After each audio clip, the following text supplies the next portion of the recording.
Dobrý den. Rád bych vám dnes představil Blanku Junovou, jednu z lektorek připravovaného kurzu Profi projev. A já o Blance vím, že se celý život věnuje profesně komunikaci, specificky prezentačních dovedností. Blanko, jak jsi k tomu tématu přišla? Když jsem se v roce 1998 vrátila ze 4letého pobytu v Kanadě, kde jsem studovala trochu jiný obor, tak situace osobní mě dovedla k tomu, že jsem se potřebovala nechat zaměstnat, a to bylo ve vzdělávací společnosti, kde jsem potkala lektora Barry Evanse, který výhradně školil prezentační dovednosti. A my jsme si nějak sedli a moje angličtina byla dobrá, on mě taky potřeboval. Takže jsem s ním začala intenzivně pracovat. Jsme založili společnost v tehdejší době a odškolili jsme desítky, možná stovky, teď ani nevím, prezentačních dovedností jako takových, a já jsem se tam hodně naučila, hodně mi to zvedlo osobně a viděla jsem proměny těch lidí a to mě neuvěřitelně nabudilo to zkoumat dál. Máš třeba nějaký praktický příklad nebo ukázku toho, jak působila tvoje lektorská činnost na lidi?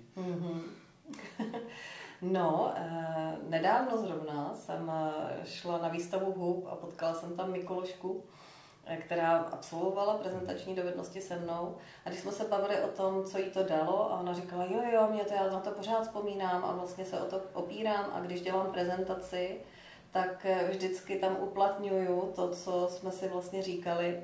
A hodně to pomáhá, aby lidi byli vtažení, aby to bylo zábavné, aby to bylo něčím netradičním. Vím o tobě, že už řadu let se věnuješ studiu metody Human Design. Napadá mě, jak souvisí, nebo jak může souviset tato metoda s profesionálním projevem? Jo. Human Design je hodně o jedinečnosti a o tom, že každý máme své specifické dary a talenty. Že se nemáme srovnávat. To znamená, že můj projev nebude stejný jako tvůj, vychází z jiného bodu, a nebude stejný jako Laďky, která spolu lektoruje, ale že mám v sobě já nějaký mix toho, co se v sobě můžu opřít. A to Human Design pojmenovává. Každý má jiné východisko, ale může dosáhnout podobně dobré. Určitě každý ve své jedinečnosti může dosáhnout maximálně dobrého projevu. Ale bude třeba jiný. Někdo bude víc vyprávět příběhy, někdo používat analogie, někdo bude víc logický. A vlastně je dobré vědět, že o tohleto se opírám já. To je to, co můžu nabídnout. Rozumím. Dokázal bys ještě říct, co vlastně vy si účastník kurzu mohl a vlastně očekáváme, že si odnese z toho kurzu? Z té mé části si odnese především to, že na každou prezentaci je dobré se dobře připravit, že to je vlastně půlka úspěchu.